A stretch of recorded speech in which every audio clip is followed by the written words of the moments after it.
থমকায় ইকরা। তড়িৎ দু হাতে নিজের লজ্জালো মুখটা কোনো মতে ঢেকে নেয় বেচারি। অনেক হাসলো ছোঁচ কামড়ে মেয়েটাকে আলগোছে নিজের বুকের মাঝে লুকিয়ে নিয়ে দুষ্টু হেসে বলে উঠছে, লজ্জা পেলে তোমার কিন্তু একদম বউ লাগে মায়াবিনী। একদম এই ইশতিয়াক এহসান অনেকের বউয়ের মতো লাগে। ইকরা মুখ লুকিয়ে রেখে হাসলো নিঃশব্দে। অনেক বুঝিয়ে টের পেল সে হাসিখানা। সে তৎক্ষণাৎ মেয়েটাকে নিজের বুক থেকে খানিকটা সরিয়ে এনে দাঁড় করায়। দুই হাতে ইকরার মুখের ওপর থেকে হাত দুটো এক প্রকার টেনেই সরিয়ে দেয়। ইকরা লজ্জালো মুখটা নুয়ে রেখেছে কোনো রকম। মেয়েটার সুশ্রী মুখখানা ইতিমধ্যে লেপটে গিয়েছে লালাপ আভা। চোখ দুটোর পাতাও যেন আর উপরে উঠবার নয়। অনেক একদৃষ্টিতে তাকিয়ে রইল ইকরার পানে। কিয়ৎক্ষণ তাকিয়ে থাকতে থাকতে তার চোখ দুটোর অবাধ্য দৃষ্টি হঠাৎই গিয়ে ঠেকলো ইকরার কণ্ঠদেশের নিচে।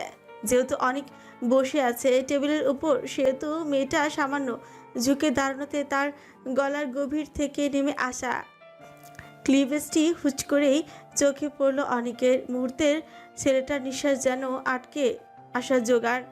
তার বুক কাঁপছে, সেই সাথে বুকের মাঝে চলছে একটা তুমুল তোলপাড়। অনেক তৎক্ষণাৎ নিজের বুকের বাঁ পাশে এক হাত চেপে ধরল। সেটা আলতো করে ডলতে ডলতে ঘন ঘন নিঃশ্বাস ফেলতে লাগলো অনবরত। পরক্ষণে নিজের দু হাত সামান্য পেছনে হিলিয়ে মুখটা সিলিংয়ের দিকে তাক করলো অনেক। কিয়ৎক্ষণের মধ্যেই কঞ্চে এক ভিন্ন অস্থিরতা লুকিয়ে সে বলে উঠছে, এভাবে আমায় পাগল করছো কেন মায়াবিনী? তুমি কি চাও বড় ভাইয়ের বিয়ের পাশাপাশি নিজের বিয়েটাও সেরে ফেলি আমি? ভরকা ইকরা তড়িৎ চোখ দুটো উপরে তুলল সে। হতবাক কঞ্চে বলল, মানে? অনেক অস্থির হচ্ছে ধীরে ধীরে। বুকের ওঠানামার গতিও কেমন যেন বেড়ে যাচ্ছে ক্রমাগত। সে তো ঘন ঘন নিঃশ্বাস ফেলে নিজেকে সামলানোর বৃথা প্রয়াসের মতো, অথচ কাজের কাজ কিছুই হলো না। এদিকে তার এহেন অস্থিরতা দেখে চিন্তিত হলো ইকরা। মেয়েটা তৎক্ষণাৎ অনেকের দিকে ফের ঝুঁকে এসে বিচলিত হয়ে জিজ্ঞেস করলো, কি হয়েছে আপনার? হঠাৎ এমন করছেন কেন আপনি? অনেক নিশ্চুপ বড় বড় নিঃশ্বাস ফেলে সে যেই না মেয়েটার দিকে তাকাবে অমনি তার বেহায়া চোখ দুটো আবারও গিয়ে টেকলো সেই একই জায়গায়। অনেক তৎক্ষণাৎ নিজের চোখ দুটো বন্ধ করে নিল। বুকের ওপর হাত চেপে টেবিলের উপর সামান্য গা এলিয়ে দিয়ে আর্তনাদ করে বলল, আল্লাহ গো, এই মেয়ে আজ আমার সর্বনাশ করেই ছাড়বে। সামান্য ভ্রু কুচকায় ইকরা। সেই সাথে ছেলেটার দিকে সন্দিহান গলায় প্রশ্ন ছুড়ে বলে বসে, কি জ্বালা বলছেন আপনি? একটা মেয়ে মানুষ হয়ে আমি আবার কিভাবে আপনার সর্বনাশ করব? আশ্চর্য! অনেক বলল না কিছু, শুধু বুকের উপর হাত ছেঁকিয়ে পড়ে রইল ছেলেটা। এদিকে ইকরা ভেবে ভেবে অস্থির। হুচ করে লোকটার আবার কি হলো? ইকরা কিছুটা সময় নিয়ে অনেকের বাম হাতের ওপর হাত রাখলো আলগোছে। এহেন স্পর্শ পেয়ে মুহূর্তেই খানিকটা নড়ে চড়ে উঠছে অনেক। ইকরার হাতটা নিজ হাতের মুঠোয় চেপে ধরে শক্ত করে। অতঃপর মেয়েটার দিকে ঘোলাটে নয়নে তাকে হিসিয়ে বলে, নিজের ভালো চাইলে এখনই আমার সামনে থেকে চলে যাও মেয়ে। কেননা তুমি যদি আর এক মুহূর্ত আমার সামনে থাকো, তাহলে এর পরবর্তীতে যা হবে তাতে আমি মোটেও দুঃখিত হব না। এমনকি তুমি হাজারবার কেঁদে কেটে আমাকে নিজের কাছ থেকে সরাতে চাইলেও আমি অনেক শুনবো না সেই কথা। ইকরা কেঁপে উঠছে এমন শক্তপোক্ত কথায়। তার ছোট্ট মগজে এহেন কথাগুলোর যথার্থ আদৌ ঢুকলো কিনা খেয়ে জানে। সে তো হতবিহ্বলের ন্যায় তাকিয়ে আছে অনেকের দিকে। অনেক থামলো এক মুহূর্তের জন্য। জিভ দিয়ে নিজের শুষ্ক অধর জোড়া সামান্য ভিজিয়ে নিল ছেলেটা।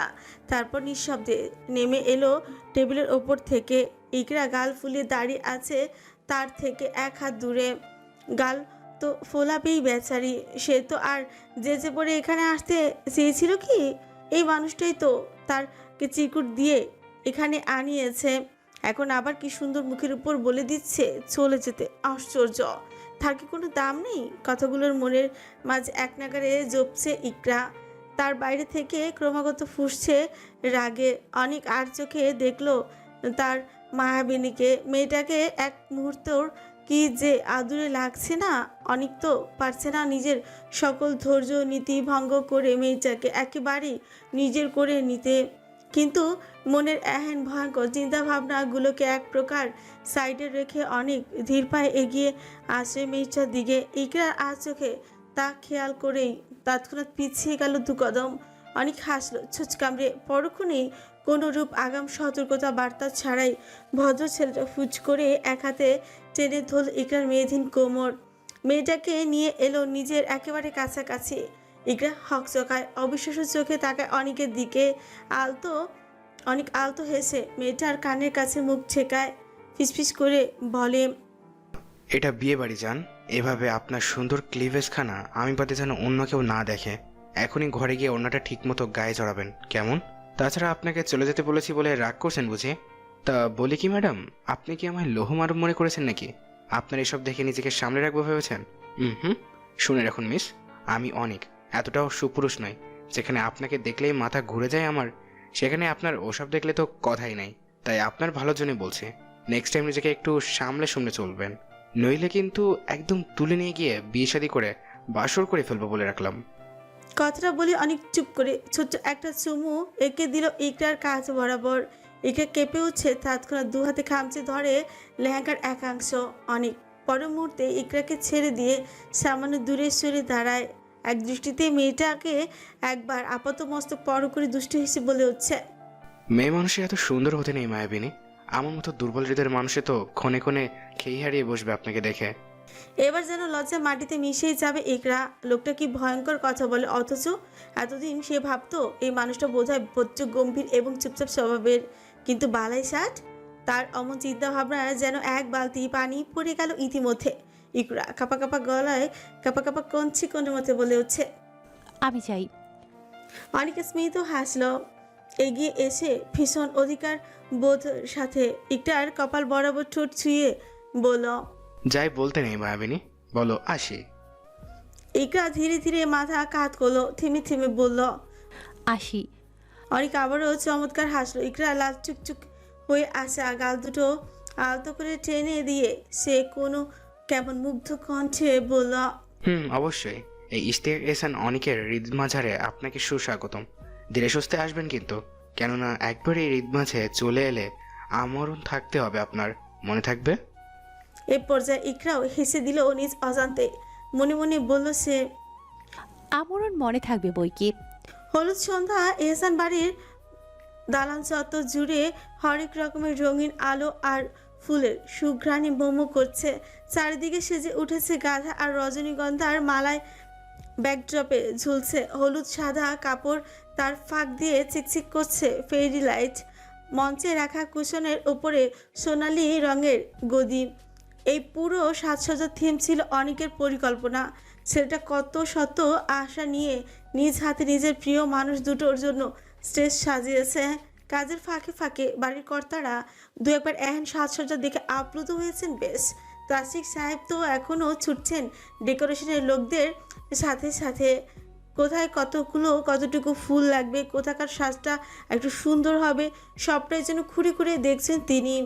তাইব সাহেব স্টেজে চারপাশটা ঠিকঠাক মতো দেখছেন।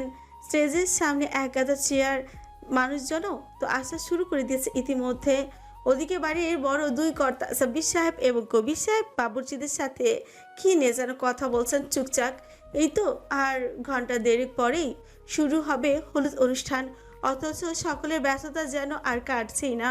শুধু কি বাড়ির কর্তারাই ব্যস্ত? মোটেও না, বাড়ির গৃহিণীরাও তো ব্যস্ত। এই যে একটুখানি যে ফুরসত পাচ্ছেন না স্বস্তির নিঃশ্বাস ফেলতে, জুবাইদা বেগম ব্যস্ত, হাতে শরবত গুলিয়ে যাচ্ছে। রাইসা বেগম সেই শরবত গ্লাসে জেলে ড্রয়িং ডাইনিং ভর্তি মেহমানদের সার্ভ করছেন একে একে। অন্যদিকে রাফিয়া বেগম ব্যস্ত তার চিরচেনা কাজে। বাড়িতে কোনো টুকটাক কিছু হলেই সেখানে মানুষের হাতের মিষ্টি খাবার বায়না শুরু হয় সকলের। সেখানে আজ তো কত বড় একটা উৎসবের দিন, আজ কি আর মিষ্টি না বানালে চলবে তার? রাইসা বেগম কড়াই ভর্তি যুব তেল থেকে একে একে মিষ্টিগুলো তুলে নিয়ে চিনির শিরায় ঢালছেন। পাশ থেকে মায়ামুনা বেগম ধীরে ধীরে খুন্তি দিয়ে নাচেন সেগুলো। প্রায় মিনিট খানেক পর রান্নাঘরে এসে হাজির হন সিথি বেগম এবং রাহেলা বেগম, অরিনের দুই মামি। সিথি বেগম এসেই বলতে লাগলো, রাফি আপা, তুমি এখনও কাজ করছো? দেখি সরো তুমি, আমি করছি বাকিটা। ইস, আরেকটু পরেই মেহমান সব চলে আসবে, আর তোমরা কি না এখনও রেডি হওনি? যাও যাও, তাড়াতাড়ি গিয়ে রেডি হও। কথাটা বলেই সিথি বেগম যেচে পড়ে রাফিয়া বেগমের হাত থেকে গরম খুন্তিটা নিয়ে নিলেন নিজ হাতে। রাফিয়া বেগম নাকচ করতে লাগলেন ভাবির এমন প্রস্তাবে। তিনি এক প্রকার গো ধরে বলতে লাগলেন, আহা, তোমার করতে হবে না, তুমি গিয়ে আম্মার সাথে বসো। এখানে আর কই তেমন কাজ, এটুকু করতে খুব একটা সময় লাগবে না আমার। তুমি ছাড়ো এসব, দাও খুন্তিটা আমার হাতে দাও। শুনলেন না সিথি বেগম, উল্টো মুখাবে কপট ভাব ধরে বলতে লাগলেন, আরে যাও তো, গিয়ে মেয়েটাকে একবার দেখে এসে যাও। সোহেলি তো বলল ওরই নাকি তোমার ডেকেছে বার কয়েক। তৎক্ষণাৎ নড়ে চড়ে দাঁড়ালেন রাফিয়া বেগম, সন্দিগ্ধ কঞ্চে বলে উঠছেন। কি বলিস, সত্যি ডেকেছে? এহেন কথার পিছে রাফিয়া বেগমের পেছন থেকে বেশ অনীহার সুরে রাহেলা বেগম বলে উঠছেন, হ্যাঁ ডেকেছো, যাও গিয়ে দেখো তোমার দুলালির আবার কি না কি লাগে। যদিও বা তার কিছু লাগবে বলে মনে হয় না, কেননা বিয়ে তো আর বাইরের কারোর সাথে হচ্ছে না, হবে তো ঘরের লোকের সাথেই, তাও আবার নিজে থেকে এক যুগ বড় বয়স্ক ছেলের সাথে। কথাটা বলে মুখ বাঁকালেন রাহেলা বেগম।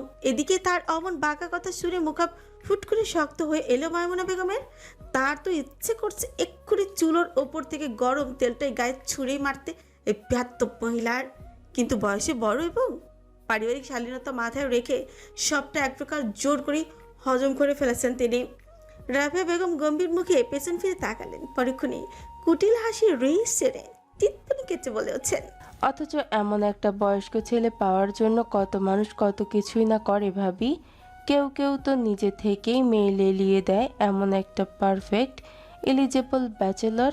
উফ সরি, তোমার ভাষ্যমতে বয়স্ক ছেলের পেছনে সেদিক থেকে বিবেচনা করতে গেলে আমি নিঃসন্দেহে ভাগ্যবতী, কেননা আমার ওসব কিছুই করতে হয়নি রোদের মতো একটা ছেলেকে নিজের মেয়ে জামাই বানাতে।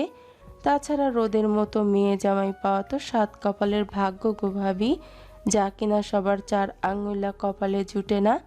জানো, আমার ওইটুকুন হাঁটুর বয়সী মেয়েটাকে আমাদের রোদ তো এক প্রকার চোখে হারায় গো।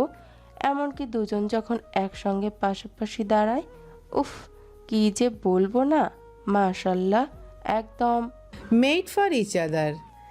রাফিয়া বেগমের কথার মাঝে মুচকি হেসে কথাটা বলে ওঠেন মায়মুনা বেগম। রাফিয়া বেগম গাল পরে হাসলেন। পাশ থেকে সিথি বেগমও সায় জানিয়ে বলে উঠছেন, তা যা বলেছ আপা, দুজনকে পাশাপাশি দেখলে কি যে ভালো লাগে, আহা কারো নজর না লাগুক। সকলের এহেন বক্তব্য রীতিমতো ফুটছেন রাহেলা বেগম। তিনি তৎক্ষণাৎ মুখ ঝামচি মেরে রান্নাঘর থেকে বেরিয়ে গেলেন গট গট পায়ে। তা দেখে রাফিয়া বেগম মিটমিট করে হাসছেন যেন। মায়মুনা বেগম পিড়পিড় করে বলে উঠছেন, ভাগ্যিস নিজে থেকেই চলে গিয়েছে, নাইলে আমি বের করে দিতাম বেয়াদবটাকে। জোবাদা বেগম গায়ে জড়িয়েছেন সর্ষে হলুদ রঙের কাটওয়ার্কের শাড়ি, সেই সাথে গলায় হাতে কানে জড়িয়েছেন পিচ রঙের জুয়েলারি, মাথায় বেঁধেছেন বড় একটা খোপায় গেঁথেছেন বেলি ফুলের মালা। আজ ঠিক একই ভঙ্গিতে সেজে উঠেছে তার বাকি 3 জায়েরা। 4 জন বিউটিশিয়ান মিলে সাজিয়ে দিয়েছেন তাদেরকে। বাড়ির ছেলেমেয়েদের করার নির্দেশ, আজ যেন সকলেই একই কালারের ড্রেস কোড পরে। সেই জন্যই সন্ধ্যার পর থেকে নিজেদের সং সাজাতে ব্যস্ত হয়ে পড়লেন গৃহিণীরা। যদিও বা তাদের সকলকেই অপরূপা লাগছে, তবুও তাদের ভাষ্যমতে মুখে একগাদা এটা সেটা মাকাটাকে সং সাজানো বলে ছাড়া আর কি বলবে তারা। ইফতি আর অনেক মিলে স্টেজের সামনে দাঁড়িয়ে কি যেন একটা করছে। আশেপাশে মেয়েগুলো অনেককে যেন এক প্রকার চোখ দিয়ে কি লেখা আছে। তাছাড়া ছেলেটাও তো নিজেকে সাজিয়েছে অমনভাবে, ফর্সা দেহখানায় জড়িয়েছে বটল ব্রেন কালারের সুতোর কাজ করা পাঞ্জাবিতে, সঙ্গে পড়েছে সেম রঙের ধুতি সালোয়ার, গলার ওপর পেঁচিয়ে একপাশে ঝুলিয়ে রেখেছে হলুদ রঙা ওড়নার ন্যায় কিছু একটা। অনেক তো নিজের মতো করে কথা বলেই যাচ্ছে, তার কি আর অন্যদিকে অত খেয়াল আছে? কথা বলার এক পর্যায়ে অনেকের চোখ গেল স্টেজের সামনে উপরের অংশটায়। সেখানে ফুলগুলো কেমন খুলে খুলে আসছে জানো। ছেলেটা তৎক্ষণাৎ একজন ডেকোরেশনের লোককে গলা উঁচিয়ে ঝাঁক দেয়। এই যে ভাই, এদিকে আসেন। তার এহেন ডাক পাওয়া মাত্রই লোকটা তৎক্ষণাৎ এগিয়ে আসে। অনেক তাকে হাতের ইশারায় স্টেজের সামনের অংশটা দেখিয়ে বলেছে, কি লাগিয়েছেন এটা? খুলে আসছে কেন? লোকটা সেদিকে নজর দেয়, নিজেদের খামখেয়ালির জন্য কিছুটা দুঃখ প্রকাশ করে, তড়িঘড়ি করে ব্যবস্থা নেয় কাজটা ঠিক মতো করে দেবার। অনেক সেদিকে এক পলক তাকিয়ে নিজের দৃষ্টিটা সরিয়ে আনলো অন্যদিকে। ঠিক তখনই তার চোখ দুটো যেন বিভ্রমে পড়লো এক প্রকার। সে তাৎক্ষণিক চোখ দুটো বন্ধ করে আবারও খুললো। না, এখনো আগের মতোই দেখছে সবটা। অলরেডি পাশাপাশি দাঁড়িয়ে আছে তার বাবা, চাচারা, প্রত্যেকের গায়ে জড়ানো সর্ষে হলুদ রঙের পাঞ্জাবি, সঙ্গে পিচ রঙের হাফ কোট, তার সঙ্গে পরেছেন একদম সফেদ রঙের লুঙ্গি। প্রত্যেকেই লুঙ্গির এক কোণা ধরে রেখেছে হাতে। সবার চোখের উপর এটি রাখা কালো রঙের চশমা। অনেক এক প্রকার করে তাকাইল বাবা চাচাদের এন্ড রূপ দেখে। এদিকে ইফতি অনেকের অমন দৃষ্টি দেখে শিকুচকায়। অনেকের দৃষ্টি লক্ষ্য করে সেও তাকায় পেছনের দিকে। অমনি ছেলেটা কেমন হতবিহ্বল হয়ে গেল, যেন সামান্য ফাঁকা চোখ গেলে নিজেকে কোনো মতে সামলে বলল, ভাই যা দেখছি তা কি সত্যি? অনেক শুধু মাথা নাড়লো, পাঞ্জাবের পকেট হাঁচড়ে ফোনটা বের করে তৎক্ষণাৎ 2-4টে ছবি তুলে নিল সকলের। পরক্ষণে ফোনের স্ক্রিনে তাকিয়ে বুঝদারের ন্যায় যুক্তি দাঁড় করিয়ে বলল, ছবিতে যেহেতু একটাই জিনিস আছে, তার মানে সবটাই সত্যি। কবি সাহেব দু চোখে শুধু আধা দেখছেন। লোকটার কি আর ওসব রংচঙে চশমা পরার অভ্যাস আছে? তবুও তো আজ পড়লেন ভাইদের এক প্রকার গা জোড়াজুড়িতে। এইদিকে আশেপাশের লোকজন সকলে ইতিমধ্যে এসে ভিড় জমিয়েছে তাদের কাছে। আমন্ত্রিত অতিথিরা এসে কুশলাদি বিনিময় করছেন তাদের সঙ্গে। ইন্ডাস্ট্রিয়ালিস্ট তপন কুমার এগিয়ে আসেন কবির সাহেবের দিকে। নিচ থেকেই হাত বাড়িয়ে দেন তিনি। কবির সাহেবও পরপর চোখ বড় বড় করে মানুষের হাতে হাত মেলান। চশমার আড়াল থেকে একদমই সামনে দাঁড়িয়ে থাকা মানুষটাকে চিনতে পারছেন না তিনি। তবুও কবির সাহেব ছোটের কোণে এক চলতে জোরপূর্বক হাসি টেনে রেখেছেন কোনো মতে। অবস্থা যখন বেগতি, তখন তিনি ধীরে ধীরে পাশে দাঁড়িয়ে থাকা সাব্বির সাহেবের কানে ফিসফিস করে বলল, এটা কে রে সাব্বির? সাব্বির সাহেব ফটাফট নিজের চোখ থেকে চশমাটা সামান্য উপরে তুলে আবারও ঠিকমতো চোখে পড়লেন। ভাইয়ের মতো করে একই ভঙ্গিমায় ফিসফিস করে বললেন, তোমার বিজনেস পার্টনার তপন কুমার। এইদিকে দুজনের এহেন ফিসফিসানি দেখে গাল ভর্তি হাসি দিলেন। তপন কুমার বললেন, কি ব্যাপার মিস্টার এহসান, আমাকে দেখে এত ফিসফিস করছো যে? এহেন কথা মুহূর্তেই সটান হয়ে দাঁড়ালেন কবির সাহেব এবং সাব্বির সাহেব। কবির সাহেব ছোটো করে স্মিত হাসি টেনে বলে উঠছেন, আর বলবেন না মিস্টার তপন কুমার, আপনাকে আজকে ভীষণ ইয়াং লাগছে। সেটাই ছোট ভাইকে বলছিলাম আর কি। ভাবলাম আপনার সামনাসামনি প্রশংসা করলে ব্যাপারটা কেমন রোবোটিক লাগবে, তাই আর কি। এরূপ অনাকাঙ্ক্ষিত প্রশংসা পেয়ে গায়ে যেন উত্তরের বাতাসই লেগে গেল তপন কুমারের। আজ টাক পরে যাওয়া ভুঁড়িওয়ালা মধ্যবয়স্ক ব্যক্তিটি এক মিথ্যে বানোয়াট প্রশংসা পেয়ে নির্ঘাত মনে মনে ইতিমধ্যে নিজেকে শাহরুখের সাথে তুলনাই করে বসেছেন। তিনি সামান্য লজ্জালু হাসি দিয়ে নিজের আজ টাক মাথায় হাত বুলানের একটুখানি হাসি মুখে বললেন, আসলে হয়তো দিন দিন ইয়ান হচ্ছি, কেননা ইদারিং অফিসের কয়েকজন মেয়ে স্টাফদেরকেও দেখছি আমায় কেমন আর চোখে তাকিয়ে তাকিয়ে দেখে। ভাবছি এবার না হোক 2টা সুগার বেবি। এইরূপ কথা কর্ণকুরে পৌঁছাতে বুক কাঁপিয়ে কাশি উঠে গেল সাব্বির সাহেবের। তপন কুমার আর বাকিটা শেষ করতে পারলেন না। বেচারা নিজের প্রশংসা কথা ছেড়ে দিয়ে মুহূর্তে চিন্তিত হয়ে পড়লেন সাব্বির সাহেবের অনাকাঙ্ক্ষিত কাশি নিয়ে। এদিকে কবির সাহেব হাসবেন নাকি কাঁদবেন সে নিয়েই পড়লেন মহাবিপাকে।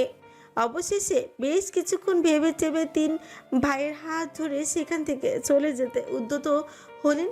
যাওয়ার আগে অবশ্য তপন কুমারকে বলে গেলেন, দুঃখিত মিস্টার, আপনি না হয় এদিকটা এনজয় করুন, আমি ওকে নিয়ে যাচ্ছি। তপন কুমার মাথা নাড়ালেন, আদর্শ ব্যক্তিত্বের প্রমাণ দিয়ে বললেন, ইয়া আপনি যান, পরবর্তীতে না হই আবার আমরা আড্ডা দেব।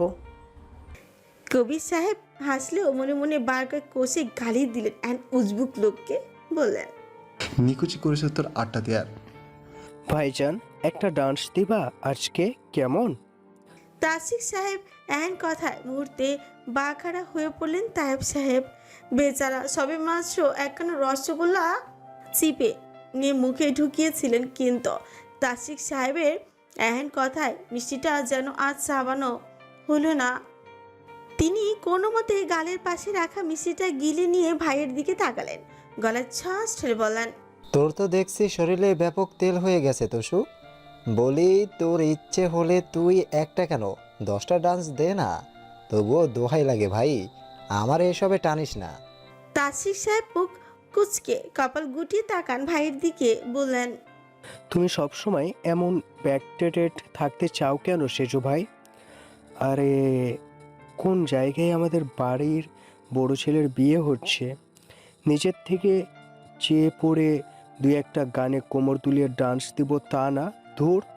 তোমাকে আপডেটেড বানাতে বানাতে আমি দিনকে দিন বুড়ো হয়ে যাচ্ছি। তায়েব সাহেব এবার বাঁকা হাসলেন, সামনের টেবিলের ওপর থেকে আরেকটা মিষ্টি তুলে মুখে পুড়তে পুড়তে বললেন, বুড়ো তো হচ্ছে সেই, এটা কি আবার ঘটা করে বলতে হবে নাকি? এহেন কথায় মুহূর্তেই তেতে উঠলেন তাসির সাহেব, টেবিলের উপর থেকে হাত ছেঁকিয়ে সোজা সেজো ভাইকে সুদরি দিয়ে বলতে লাগলেন, এই সেজু ভাই, কি সব আজগুবি কথাবার্তা বলছো তুমি? হ্যাঁ, আমাকে কোন দিক থেকে বুড়ো মনে হয় তোমার তুমি জানো? এখনো ভার্সিটিতে গেলে কলিগ মেয়ে স্টুডেন্টরা আমার দিকে হা করে তাকিয়ে থাকে, আর তুমি কিনা বলছো আমি বুড়ো? হায়! তায়েব সাহেব প্রত্যুত্তরে কিছু বলতে যাবেন, ঠিক তখনই পেছন থেকে ভেসে আসে রাইসা বেগমের খচমচ কঞ্চ। আসলে মেয়ে স্টুডেন্ট আর কলিগরাও তাকিয়ে থাকে। তৎক্ষণাৎ হুড়মুড় করে পেছনে তাকালেন দুভাই। তাসির সাহেব তো ভূত দেখার মতো চমকে উঠলেন, সাথে সাথে তায়েব সাহেব সুযোগ বুঝে ভাইয়ের কানের কাছে ফিসফিস করে বললেন, তুই থাক ভাই, আমি গেলাম, আজকের মতো বেঁচে গেলে আবারও দেখা হবে না হয়, গুড লাক। কথাটা বলেই তৎক্ষণাৎ গা গুটিয়ে জায়গা ত্যাগ করলেন তায়েব সাহেব। এদিকে তাসিক বেচারা বলেন মহা বিপদে। সে কি আর জানতো তার বউটা যে এভাবে পেছনে দাঁড়িয়ে আছে? জানলে থোড়াই বাঘিনীর মুখ সামনে মুখ খুলতো। তাসিক সাহেব ভয়ে কাচুমাচু করে স্ত্রীর দিকে তাকান। রাইসা বেগম কোমরের উপর 2 হাত ঠেকিয়ে শক্ত মুখে তাকিয়ে আছেন তারই দিকে। তাসিক সাহেব শুকনো ঢোক গিলেন কয়েকটা, ধীর পায়ে এগিয়ে এসে বউকে মানানোর সুরে বললেন, আমার জানতোষ, আসলে আমি। স্বামীর কথা মাঝপথে হাতের ইশারায় থামিয়ে দিল রাইসা বেগম, দাঁতে দাঁত চেপে। তিনি বলতে লাগলেন, শরীরে রং লেগেছে তাই না? ঠিক আছে, আমিও দেখবো রং কত প্রকার ও কি কি। প্রায় 6 জন মিলে সাজাচ্ছে অরিনকে, তবুও তাদের সাজানো যেন শেষই হচ্ছে না আজ। কেউ কেউ আইলাইনারের দাগ মোটা করে ফেলছে, তো কেউ লিপস্টিকের আউটলাইনটা ভারী করে ফেলছে, কেউ আবার শাড়ি পরিয়েছে উল্টো। সুরুহি বেচারি অসুস্থ শরীর নিয়ে সবার সঙ্গে চেঁচে যাচ্ছে বেশ কিছুক্ষণ ধরে। অবশেষে শরীরে যখন আর কুল হচ্ছে না, তখনই মেয়েটা গিয়ে বসলো অরিনের ঘরের কর্নারের সোফাটায়। এদিকে সবার এর উল্টোপাল্টা কাজে বিরক্ত হবার বদলে এনজয় করছে অরিন। মেয়েটা ক্ষণে ক্ষণে হাসছে কেন যেন। কোয়েলি সাজানোর ফাঁকে ফাঁকেই বার কয়েক তাকিয়ে থাকতে মেয়েটার দিকে লোকমুখে শুনেছে সে মেয়েদের বিয়ে ঠিক হয়ে গেলে নাকি আল্লাহ প্রদত্ত তাদের রূপও নাকি বেড়ে যায় কয়েক গুণ। আজ যেন সেই কথাটা সত্যি মনে হচ্ছে কোয়েলির। এই যে অরিনটাকে কি সুন্দর একটা জীবন্ত পুতুলের মতো লাগছে। মেয়েটা সচরাচর রূপ যেন আজ বেড়েই গেছে কয়েক গুণ। একবার তার দিকে তাকালে চোখ ফিরিয়ে আনাই যেন দায় হয়ে পড়েছে। মেয়েও তাহলে রোজ যখন ওকে দেখবে তখন কেমন করবে? মেয়েটার দিকে অপলক তাকিয়ে থাকবে নিশ্চয়ই না। আর ভাবতেই পারল না কোহেলি। চোখ ফেটে কান্না পাচ্ছে তার, বুকটার কোথাও ছিনছিনে ব্যথা হচ্ছে কেন যেন। সেও তো স্বপ্ন দেখেছিল, সে ওই দিনটার স্বপ্ন দেখেছিল সুদর্শন যুবকের বউ হবার, কিন্তু ভাগ্য কেন তার সহায় হলো না কে জানি। কোহেলি আর ভাবতে পারল না এসব। সে তৎক্ষণাৎ উঠে চলে গেল অরিনের ঘর ছেড়ে।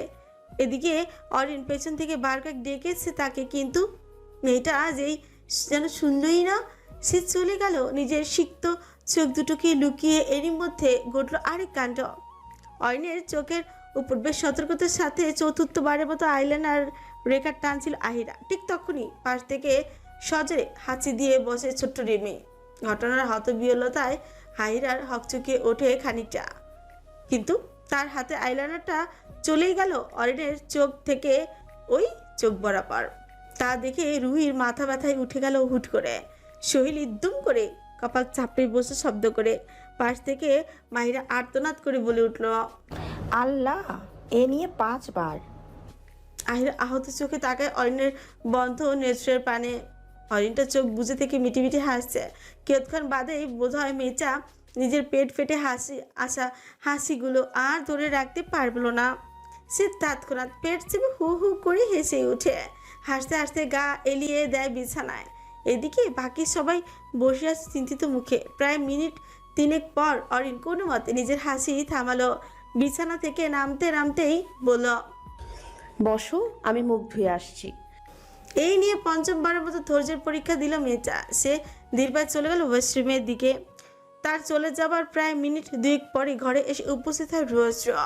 হাতে এক গাদা শপিং ব্যাগ নিয়ে সে ঘরের দরজার কাছে গা এলিয়ে দাঁড়িয়ে গম্ভীর মুখে সকলের উদ্দেশ্যে বলল, বের হও সবাই। মুহূর্তেই সকলের চোখ গেল দরজার দিকে। রুহি তখন ভাইকে দেখে বলে হচ্ছে, কিন্তু ভাইয়া, অরিকে তো এখনো। তার কথা শেষ হবার আগেই হাতের ইশারায় তাকে থামিয়ে দিল রুদ্র। গম্ভীর মুখে বলল, আমি সাজাবো ওকে, তোরা বাইরে দাঁড়িয়ে পাহারা দে, যেন কেউ ভেতরে না আসে। এন কথায় মুহূর্তেই চমকে তাকালো সকলে। রুদ্র ভাই সাজাবে মানে কি? সে কি আর বউ সাজাতে পারে? কিভাবে সাজাবে সে? এন হাজারো ভাবনা কিলবিল করছে সকলের মাথায়। তবুও কেউ আগ বাড়িয়ে কেউ বলার সাহস অব্দিও পেল না। সকলেই মাথা নিচু করে ধীরে ধীরে চলে গেল ঘরের বাইরে। রৌদ্র তখন ঘরে ঢুকে দরজাটা ঠাস করে ভেতর থেকে লাগিয়ে দিল। আর বাইরে পড়ে রইল হতভুল মেয়েগুলো। অরিন ভেজা মুখটা তোয়ালে দিয়ে মুছতে মুছতে বাইরে বেরিয়ে আসে। কিন্তু ওয়াশরুম থেকে বেরোতে সে যেন আকাশ থেকেই পড়ল। এ কি, ঘরের মানুষজন কোথায়? আর ঘরের ভেতরটা থেকেই বা লাগালো কে? অরিন ফ্রিকুচকে এগিয়ে আসে বিছানার কাছে। তখনই তার দৃষ্টি গেল বিছানার উপর সারিবদ্ধ করে রাখা কতগুলো শপিং ব্যাগ। অরিন কপাল কুচকে সেগুলো এক এক করে খুলতে লাগলো। প্রথম ব্যাগটা খুলতেই সেখান থেকে বেরিয়ে এলো একটা অলিভ রঙের জামদানি শাড়ি। অরিন আলতো করে হাত ছোঁয়ালো সেই শাড়ির গায়ে। পরক্ষণেই সে হাত বাড়িয়ে খুলে দেখলো দ্বিতীয় ব্যাগটা। সেখান থেকে বেরিয়ে এলো একটা হলুদ রঙের চুড়ি, যার পাড়ে সোনালি কারুকার্যে খচিত লিখে রাখা ইফতেখার এহসান রোদ্রের বৌজান। লেখাটা পড়তে আনমনে এক চিলতে হাসি ফুটে ওঠে অরিনের ঠোঁটের কোণে। সে তৎক্ষণাৎ বুকে জড়িয়ে ধরে চূর্ণিটা, গলা উঁচিয়ে বলে উঠছে, আর লুকিয়ে লাভ কি ডাক্তার সাহেব, সামনে আসুন। কথাটা শোনা মাত্র রৌদ্র বেরিয়ে আসে বারান্দা থেকে। বারান্দার দরজায় গা ইলিয়ে 2 পকেটে হাত গুজে দাঁড়ালো ছেলেটা। তার অনিমেষ চোখ দুটো অরিনের পানে নিবদ্ধ। অরিন নিজের দৃষ্টি নামিয়ে আনে। বুকের মাঝে হাতে চুন্নিটা 2 হাতে উঠে আনে নিজের মাথার উপর। তারপর রৌদ্রকে দেখিয়ে বলে, কেমন লাগছে আমায়? রৌদ্র মুগ্ধ হাসলো। ছেলেটার চোখে মুখে এক অদ্ভুত পরিতৃপ্তির লক্ষণ। সে কিয়ৎক্ষণ এক দৃষ্টিতে মেয়েটার দিকে তাকিয়ে থেকে বলল, আমার সানশাইনের মতো। অরিন মেকি গাল ফুলায়। তৎক্ষণাৎ বলে, সানশাইন বেশি সুন্দর নাকি আমি বেশি সুন্দর? রৌদ্র কিচ্ছু বলো না, হাসলো শুধু। সেই মুহূর্ত ব্যয়ে কদম বাড়িয়ে এগিয়ে আসে মিটার কাছে। তার হাত দুটো টেনে নিয়ে যায় ড্রেসিং টেবিলের সামনে। তারপর মেয়েটাকে আয়নার সামনে দাঁড় করিয়ে পেছন থেকে তাকে জড়িয়ে ধরে। প্রায় বেশ কিছুক্ষণ নিচু হয়ে তারই কাঁধে মুখ রাখলো রৌদ্র। ফিসফিসিয়ে বলল, তুমি দেখে নাও কে বেশি সুন্দর। অরিন আয়নার চোখ রাখলো, দেখলো তাকে পেছন থেকে জড়িয়ে রাখা মানুষটাকে। মুগ্ধ হেসে বলল, কে বেশি সুন্দর জানি না, তবে আমার চোখে আমার ডাক্তার সাহেবই সবচেয়ে বেশি সুন্দর। কথাটা শুনতে পেয়ে চট করে মেয়েটাকে নিজের দিকে ঘুরিয়ে নিল রৌদ্র। তারপর মেয়েটার কোমর চেপে তাকে নিজের কাছে টেনে এনে হাসকি স্বরে বলল, ঘন ঘন প্রশংসা করো না বৌজান, কেননা তোমার প্রশংসা পেয়ে দিনকে দিন নিজের অন্য রূপগুলো দেখাতে ভীষণ ইচ্ছে করে। অরিন মুচকি হাসলো। রৌদ্রের বুকের উপর হাত উঠিয়ে আনলো আলতো করে। ধিমি স্বরে বলল, আর তো একটা রাত, এরপর না হয় আপনাকে সব রূপেই দেখবো আমি। রৌদ্র চোখ সরু করলো। এবার কণ্ঠ খাদে নামিয়ে বলল, তখন আবার ভয় পাবে না তো? অরিন কিছুক্ষণ চুপ থেকে পরক্ষণে শান্ত কঞ্চে বলে হচ্ছে, ভয় পেলে আমার ডাক্তার সাহেবকে বলবো, তারপর তিনি আপনাকে ভয় দেখিয়ে দেবে আমার হয়ে। সে আবার কি বা করতে পারবে হানি? অরিন ছুট কামড়ে ধরল নিজের। কিছুক্ষণ কিছু একটা ভেবে এরপরও বলল, কিছু করতে পারুক বা না পারুক, তার বউজানকে কষ্ট দেবার জন্য আপনাকে পৃথিবীর সবচেয়ে বড় শাস্তিটা দিয়ে দেবে। রৌদ্র থামলো এক মুহূর্তের জন্য, পিছুচে সন্ধিয়ান কালে চিকিৎস করল। আর সেটা কি? অরিন মাথা রাখলো রৌদ্রের বুকে, ধরে আসা কঞ্চে বলল, তার বউজানকে নিয়ে যাবে আপনার কাছ থেকে। এক কথা শোনা মাত্র মুখের আদল শক্ত হয়ে গেল রৌদ্রের। সে তৎক্ষণাৎ শক্ত হাতে চেপে ধরে অরিনের ঘাড়। মেয়েটাকে নিজের বুক থেকে উঠিয়ে তাকে গজগজ করতে করতে সে বলিয়েছে, একমাত্র মৃত্যু ছাড়া তোকে আমার কাছ থেকে কেউ আলাদা করতে পারবে না সানশাইন, কেউ না, এমনকি তুই নিজে থেকে চাইলেও না।